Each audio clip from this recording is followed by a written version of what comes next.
After Hitler took the coward's way out on April 30th, 1945, the Second World War continued for over 3 months. German resistance collapsed fairly quickly, but in the east, Imperial Japan was digging in for the long haul. This is the story of the planned defense of the Japanese home islands, which would have been the largest and most costly operation of the entire war.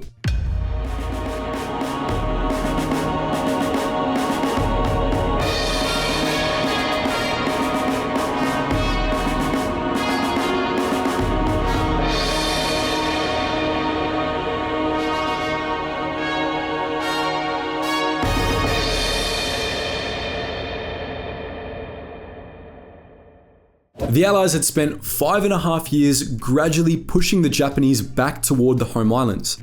Every campaign, every island hop, and every step had cost them tremendous amounts of sweat and blood. The Battle of Okinawa demonstrated that the Japanese were still utterly committed and would make the Allies pay for every meter of ground with a liter of blood. No one, save for a few scientists and the president, knew about America's atomic weapons. When they pictured the coming invasion, all they could see was an endless battle of attrition. Japan's mountainous geography meant that there were only 2 viable landing beaches in the entire country, one on the southern island of Kyushu and the other on the Kanto Plain next to Tokyo. The Japanese knew this just as well as the Allies, giving them a key strategic advantage. They may not have known when, but they certainly knew where the Allies were coming. The Allied invasion plan was codenamed Downfall and was split into 2 phases, Operation Olympic in Kyushu and Operation Coronet on the Kanto Plain. Since the Japanese were sure to throw everything they had into the defense of these 2 zones, the Allies were forced to resort to the crudest method of waging war: sheer numbers. As part of Operation Olympic, the Allies would have to assemble the largest armada the world had ever seen: 24 battleships, 42 aircraft carriers, and 400 destroyers would escort 14 infantry divisions to the beachhead. In the skies, this gargantuan force was supported by no less than 1,000 B-29s of the 20th Air Force. The invasion would have to be the largest military operation ever seen, and that was just phase 1.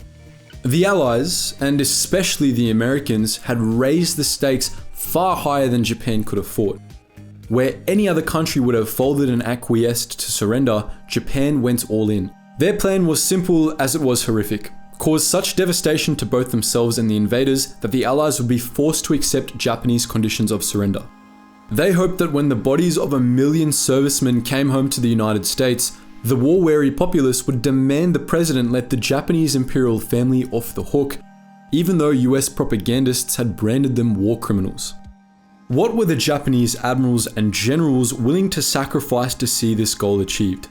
Everything, starting with the entire civilian population. So-called volunteer fighting corps were established across the country by government officers. All males aged between 15 and 60, all females aged between 17 and 50 were conscripted into these militia units. 28 million civilians were considered combat capable, but only 2 million were properly organized. None had uniforms or equipment, and they were armed with whatever they could find. The lucky ones were given swords, bows, long knives, or Molotov cocktails. The unlucky ones were made to do with sticks and other bits of wood. Yokiko Kasai, a high school girl mobilized as part of this so-called volunteer force, was given a dressmaker's awl and told, "Even killing 1 American soldier will do. You must aim for the abdomen." Japanese High Command planned for these stick-wielding units of high school girls and frail old men to act as a second line of defense behind the soldiers and sailors. They were supposed to throw their lives away as part of a campaign for the glorious death of 100 million. Remember, this was all to prevent Hirohito and his mates from being tried for war crimes.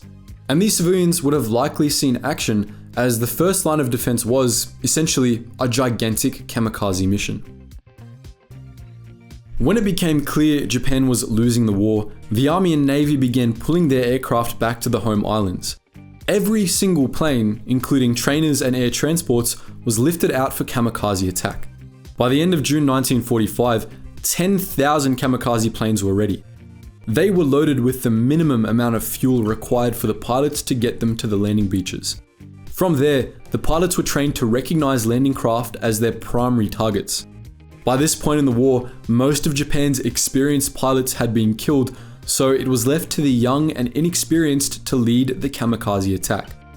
Generals, safe in their bunkers, planned to order teenage boys to sacrifice themselves in the hope that they might sink enough transports to make the Allies temporarily call off the attack.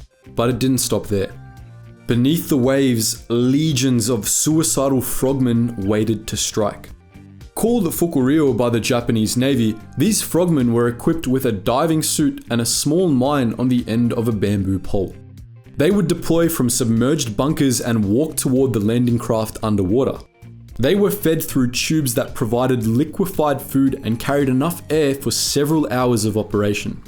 When the craft passed overhead, they were thrust to their pole upwards, detonating the mine and putting the boat out of action. The explosion would also kill the diver. The Navy planned to deploy 6,000 Fukuryo, but by mid-August, only 1,000 diving suits were available. Alongside the Fukuryo, the Navy also deployed 120 Kaiten-manned torpedoes and 2,412 kamikaze motorboats. The crew of these boats were also ordered to target the landing craft rather than the destroyer escorts to cause maximum casualties. Crew for the manned torpedoes and kamikaze motorboats were supposed to be volunteers, but this was rarely the case. Like their brothers in the skies, most were volunteered by their commanders or shamed into volunteering by political officers. Behind the screen of kamikaze aircraft, Fukuryo divers and suicide boats, Japanese soldiers and sailors stood ready to defend the beaches. They were armed with a vast assortment of weapons, which included captured Lee Enfield rifles from the fall of Singapore and German Karabiner 98s taken from the Chinese. When no weapons were available, conscripts were issued with a national simplified rifle. This was nothing more than a block of wood with a notch carved into the top where a bolt action and smoothbore barrel were clumsily tied down. This weapon usually had no sights and was single shot. Its designs were produced by the Japanese War Office and distributed to small-scale workshops around the country, meaning no two national simplified rifles were the same. Some were chambered with pistol cartridges while others used rifle ammunition. Some didn't even use bullets, relying on a matchlock or percussion cap mechanism and a black powder charge. These were the weapons Japanese soldiers and sailors would wield against American semi-automatic M1 Garands, M1 carbines, and Thompson SMGs. It was never formalized, but even Emperor Hirohito himself admitted that the battles on the landing beaches would define the entire Allied invasion. All of the Army and Navy's strength, as well as virtually all of its ammunition, was concentrated at Kyushu and Kanto Plain. There could be no second wave of kamikaze attacks, and with the civilians armed and ready behind the soldiers and sailors, there was no one to work in the factories to produce more weapons or ammunition. The battle on the beach would have been all or nothing. Casualty predictions varied considerably, with some studies expecting losses of up to 4 million Americans and upwards of 10 million Japanese civilian casualties. Thankfully, it was not meant to be. On August 15th, a week after the atomic bombings of Hiroshima and Nagasaki, Emperor Hirohito stepped in. On the advice of the Prime Minister and going against the interests of the Army and Navy, Hirohito unconditionally surrendered Japan to the Allies. In his surrender speech, he described atomic weapons as most cruel and highlighted they could take the toll of many innocent lives. All this from a man who was prepared to send schoolgirls to the front lines armed with sewing needles, and who would sell the lives of 100 million people to save his own skin. That was the insane story of the planned defense of the Japanese home islands and the lengths Japan's leaders would go to save themselves from justice. But what do you think? Did you know the Japanese Navy had thousands of suicidal frogmen? Do you think the Allies could have starved the Japanese out? Do you think Emperor Hirohito was a war criminal, or should the blame go to the admirals and generals? Let us know all that and more in the comments section below.